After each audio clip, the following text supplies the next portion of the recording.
录音。好，下半场的第一首要帮大家带来英国音乐家安德鲁·洛伊·韦伯的作品《猫》。猫里面的其中一首《Memory》。那安德鲁·洛伊·韦伯他还有另一首更脍炙人口的作品，叫做《歌剧魅影》。其实我们在几年前我们也有演过嘛，我们有演过。那《猫》跟《歌剧魅影》这两部呢，都当时在美国百老汇，然后还有在英国的剧院，其实都创下了连续演出。像《猫》的话，在英国连续演出21年都没有下档，但是过后这个纪录被那个歌剧魅影超越了，被歌剧魅影超越。那这两部呢，其实都有来过我们台湾演出。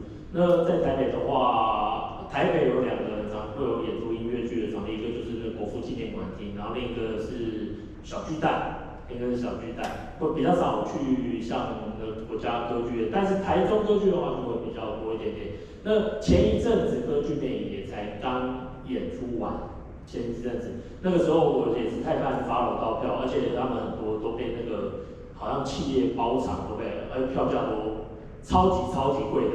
所以如果说真的，有去美国百老汇，或是真的去英国的话，那边的票价真的算起来是比台湾便宜。那这样，让我们来欣赏这一首《猫》中的《Memory》，谢谢。